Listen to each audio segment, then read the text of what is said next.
ancaman bahayanya dari perbuatan zalim. Jadi menzalimi seseorang itu sangat bahaya sekali.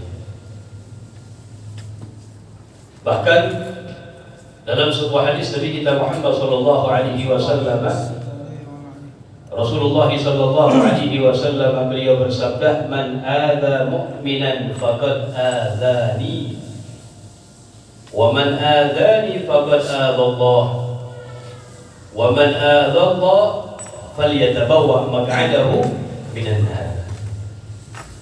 Nabi sallallahu alaihi wasallam beliau bersabda, siapa yang mengganggu orang Islam, baik dengan perbuatan, dengan ucapan, dengan apa saja, kata Rasulullah, faqad adzani, sama dia menyakiti aku, kata Nabi, sama dengan menyakiti Nabi Muhammad sallallahu alaihi wasallam. Wa man adzani, dan siapa orang yang menyakiti aku, faqad adzallah, sama dia menyakiti Allah subhanahu wa ta'ala, durhaka kepada Allah. Wa man adzallah, siapa yang menyakiti Allah, falyatabawwa maq'adahu minan nar, siap-siap dah tempatnya dalam neraka Allah subhanahu wa ta'ala. Allah subhanahu wa ta'ala berfirman fi ba'di ma anzal, di sebagian ayat yang pernah diturunkan. Ada kitab-kitab yang diturunkan oleh Allah subhanahu wa ta'ala sangat banyak, berupa kitab, berupa suhuf, lembaran. Apa Allah berfirman? Ana zalimu illam antaqim minadh zalim, saya berbuat zalim, kata Allah, apabila tidak membalas perbuatan orang yang berbuat zalim.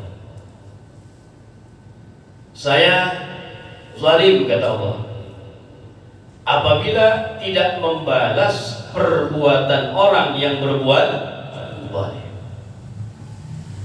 Jadi dengan tegas bahwasanya perbuatan zalim ini bakal dibalas oleh Allah subhanahu wa ta'ala kepada siapapun.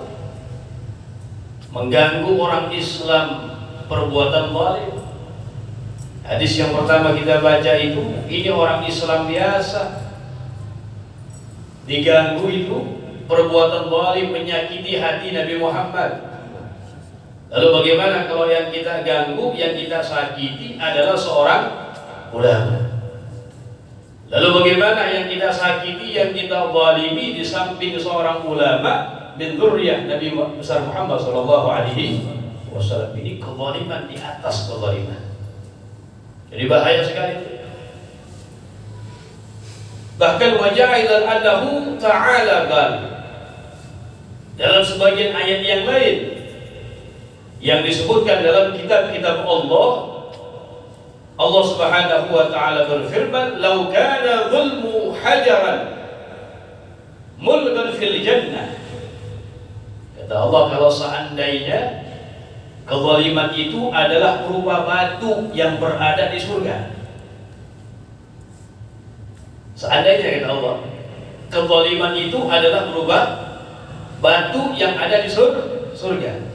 Ada batu kecil, tapi itu batu kezaliman. Seandainya, ini permisalan yang Allah berikan.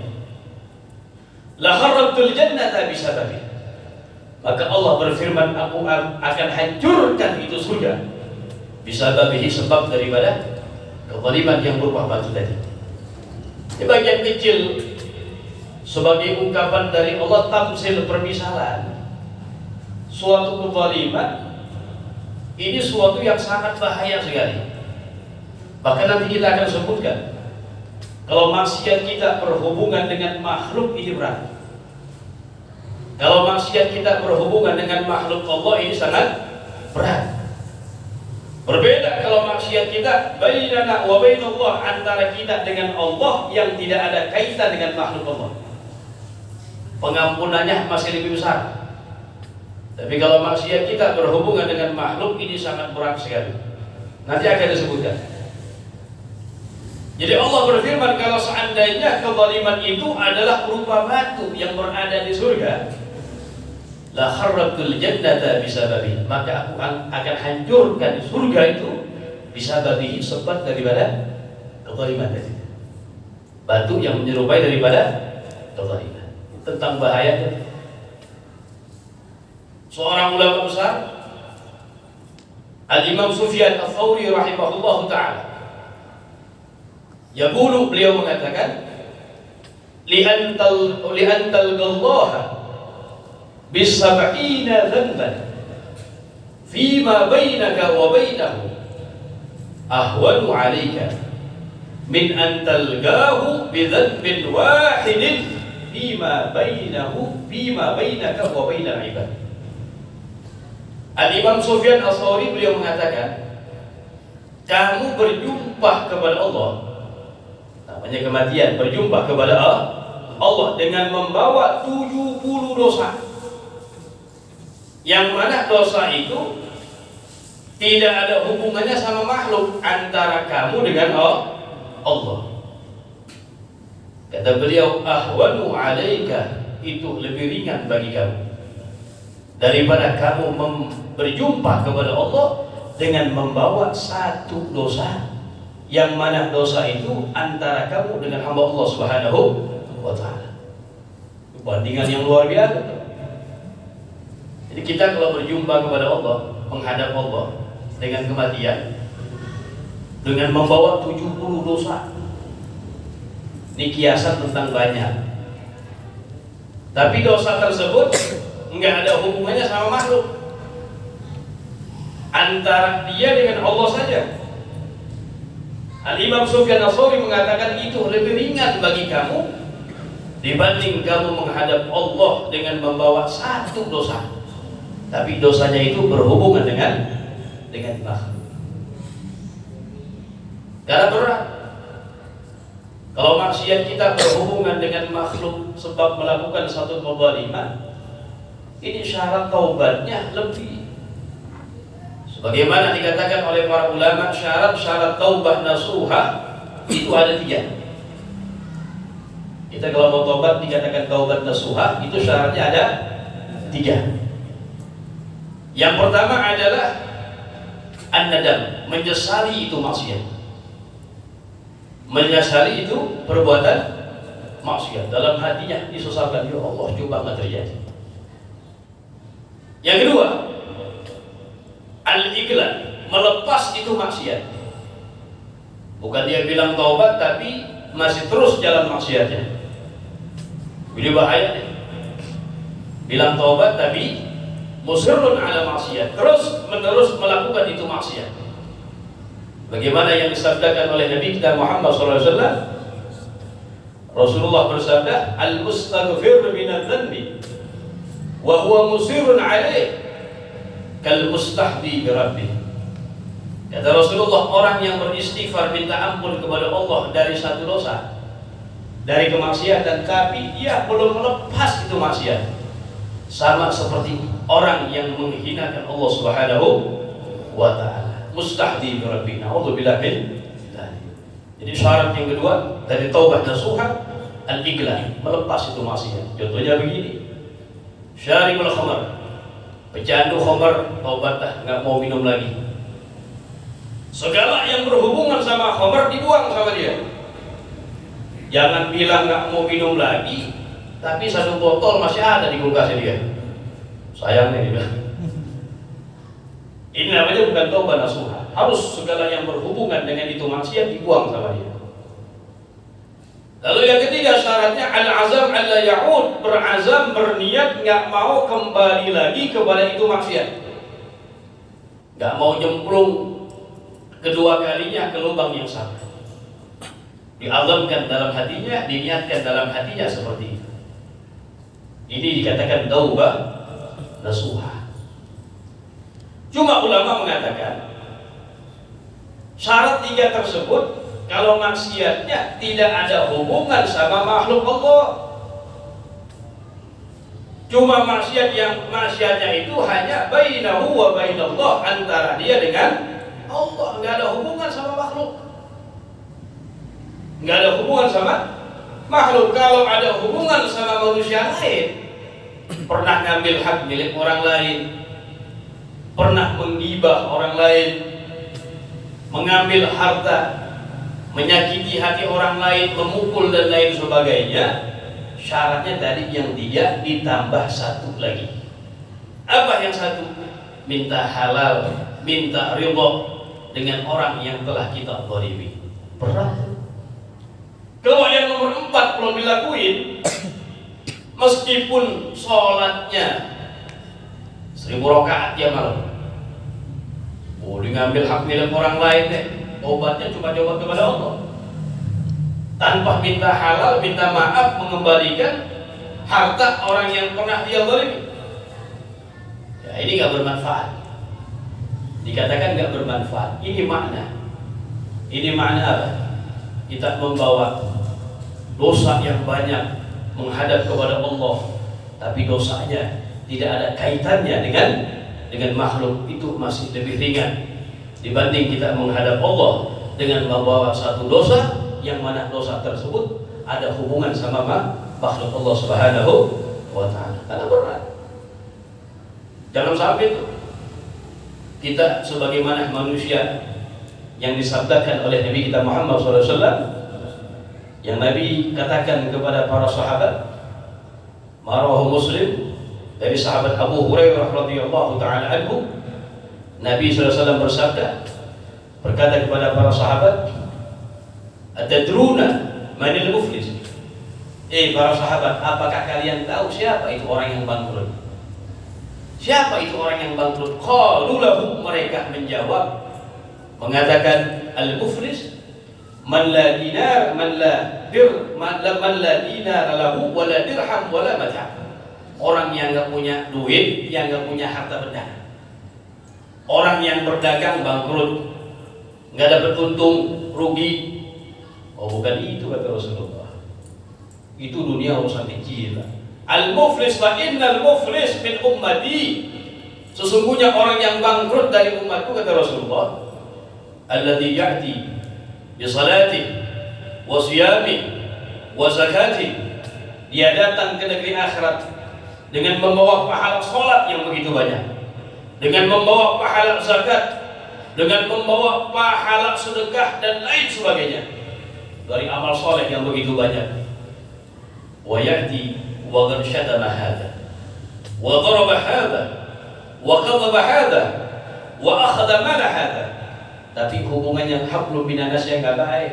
Dia juga datang ke negeri akhirat pernah mukul orang lain, pernah menzalimi orang lain, pernah mengambil hak milik orang lain. Ini hakikat orang yang bangkrut kata Rasulullah. Yu'ta hadza bihasanati wa hadza bihasanati. Datang semua ngadu kepada Allah Subhanahu wa ta'ala.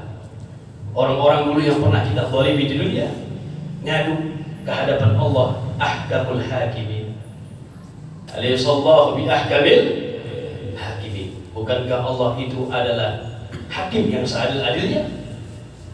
Bala wa ana ala dzalika minasyahidin. Enggak ada hakim yang di akhirat nanti Allah hakim seadil-adilnya. Enggak bisa disogok. Enggak bisa ada kepentingan. Enggak bisa daripada urusan dunia yang kecil mengorbankan daripada negeri akhirat. Enggak ada begitu. Enggak ada seorang pun yang terzalimi indallah Subhanahu wa ta'ala. Datang tuh orang-orang yang dizalimi sama dia, ya Allah, ini pernah zalimi saya. Ya Allah, ini pernah mukul saya, belum minta halal kepada saya, mengambil harta saya. Maka ahkamul hakimin Allah Subhanahu wa ta'ala, apa yang dilakukan sama Allah? Ini pahala orang tersebut yang begitu banyak yang dia bawa, diambil, dilimpahkan kepada orang-orang yang pernah dia zalimi. Yang dizalimi masih banyak, terus diambil sampai habis daripada hartanya. Kalau hartanya udah habis, apa yang dilakukan sama Allah? Dosa orang yang dia zalimi diambil, ditimpahkan kepadanya. Ini hakikat daripada al-muflis, orang-orang yang bangkrut. Jadi ke negeri akhirat membawa amal soleh yang begitu banyak, tapi sering daripada menzalimi daripada makhluk Allah Subhanahu wa ta'ala. Na'udzubillahi min dzalik. Dan perlu Di samping itu dikatakan bahaya kalau kita mendapatkan doa yang jelek dari orang yang kita zalimi. Ini pesan Nabi Muhammad SAW kepada sahabat Mu'adz bin Jabal radhiyallahu taala anhu. Nabi mengutus sahabat Mu'adz bin Jabal untuk berdakwah ke negeri Yaman. Begitu kebiasaan Nabi Muhammad mengutus para sahabat menyebarkan Islam. Diutus di antara sahabat Mu'adz bin Jabal. Beliau mengatakan ba'atsani Rasulullah sallallahu alaihi wasallam. Nabi mengutus aku untuk berdakwah ke negeri Yaman.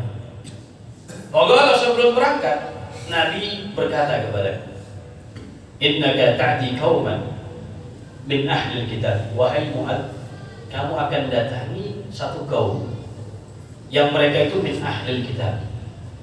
Min ahli kitab. Fad'uhum ila syahadati an la ilaha illallah wa anni rasulullah. Kamu dakwahkan mereka. Ajak mereka sampai mereka mengucapkan dua kalimat syahadat. Sampai masuk ke dalam agama Islam. Kalau sudah masuk ke dalam agama Islam, fa inhum ata'u lidzalik fa'limhum anna Allah qad iftarada 'alaihim khamsa salawatin fi kulli yawmin wa lailah. Kalau mereka sudah taat, sudah masuk di dalam agama Islam, ajarkan kepada mereka bahwasanya Allah memfardukan kepada mereka salat 5 waktu dalam sehari semalam. Kalau mereka telah melakukan itu, ajarkan lagi kepada mereka Allah telah memfardukan kepada mereka zakat yang diambil dari harta orang-orang kaya mereka nanti diberikan kepada fakir miskin. Apabila mereka telah mentaati itu, ajarkan ini. Jadi Rasulullah SAW memberikan nasihat kepada sahabat Mu'adz bin Jabal untuk mengajarkan berdakwah bitadrij, pelan-pelan begitu, secara pelan-pelan. Di ujung-ujungnya Nabi mengatakan dalam itu hadis, wattaqi da'watal mazlum, hati-hatilah kamu dengan doa orang yang terzalimi. Dengan doa orang yang terzalimi. Kenapa? Fa innahu laisa bainaha wa bainallahi hijab. Karena tidak ada antara doa orang yang terzalimi wa bainallah dan antara Allah hijabun pemisah. Artinya apa? Doanya langsung diterima oleh Allah Subhanahu wa taala. Di sini para ulama mengatakan orang yang terzalimi ini doanya tidak ada hijab penghalang antara doanya dengan Allah Subhanahu wa taala, meskipun orang yang terzalimi ini min ahlil ma'asi, orang yang suka bermaksiat. Siapapun dikatakan yang terzalimi, kalau dia mohon kepada Allah Subhanahu wa taala pasti kabul. Lalu bagaimana kalau yang terzalimi orang yang saleh? Lalu bagaimana kalau yang terzalimi ulama? Wa min dzurriyyah Rasulullah sallallahu alaihi wasallam. Bahkan dalam hadis yang lain Nabi kita Muhammad sallallahu alaihi wasallam beliau bersabda, khamsu da'awatin la turad, ada 5 doa yang tidak tertolak. Artinya apa? Pasti diterima oleh Allah Subhanahu wa taala. Salah satu daripada doa yang 5, da'watul mazlum hatta yunsar, doanya orang yang terzalimi sampai tertolong. Jadi berat. Ini pelajaran buat kita semua, bahwasanya hubungan dengan manusia ini sangat berat sekali. Jangan sampai dalam hubungan kita hablum minan nas ini enggak baik. Harus berkata yang baik, berakhlak yang baik. Begitulah tuntunan daripada Islam. Apalagi yang kita zalimi, yang kita enggak senangi, yang kita musuhi merupakan orang yang saleh. Ini berat sekali. Karena orang-orang yang saleh adalah kekasih Allah Subhanahu wa taala, yang Allah tegaskan dalam hadis qudsi, siapa yang mengganggu kekasihku. Para ulama mengatakan yang dimaksud dengan wali kekasih di sini adalah para ulama. Maka aku nyatakan perang kepada orang yang memusuhi para ulama. Ini berat. Ini berat sekali. Oleh karena itu kita mohon kepada Allah Subhanahu wa taala diberkati hadzal majlis al-mubarak, mudah-mudahan guru-guru kita yang sedang terzalimi Mudah-mudahan diberikan kemenangan Allah Subhanahu wa taala, diberikan kesabaran oleh Allah Subhanahu wa taala, dan kita mohon kepada Allah Subhanahu wa taala berkati hadzal majlis al-mubarak, mudah-mudahan dosa-dosa kita diampuni oleh Allah Subhanahu wa taala. Allah berikan kekuatan istiqamah kepada kita, senantiasa menjalankan segala perintah Allah, menghidupkan sunnah Nabi Muhammad sallallahu alaihi wasallam ala hadhihi niyyah wa min kulli niyatin salihah wa ila hadratin Nabi Muhammad sallallahu alaihi wasallam bi sirril Fatihah. A'udzu billahi minasyaitonir rajim. Bismillahir rahim. Alhamdulillah rabbil alamin arrahmanir rahim maliki yaumiddin iyyaka na'budu wa iyyaka nasta'in ihdinas siratal mustaqim siratal ladzina an'amta 'alaihim ghairil maghdubi 'alaihim waladdallin. Kemudian kita baca surah Al-Fatihah untuk alaniyah dengan niat mudah-mudahan Allah jaga kesehatan kita, kesehatan keluarga kita, anak istri kita, sahabat-sahabat kita, kaum muslimin, dan mudah-mudahan al-bala al-musibah al-virusan yang menimpa negeri kita segera diangkat oleh Allah Subhanahu wa taala. Ala hadhihi niyyah wa min kulli niyatin salihah wa ila hadratin Nabi Muhammad sallallahu alaihi wasallam bi sirril Fatihah. A'udzu billahi minasyaitonir rajim. Bismillahirrahmanirrahim. Alhamdulillah rabbil alamin arrahmanir rahim maliki yaumiddin iyyaka na'budu wa iyyaka nasta'in ihdinas siratal mustaqim siratal ladzina an'amta 'alaihim ghairil maghdubi 'alaihim waladdallin. Rabbana wa liwalidina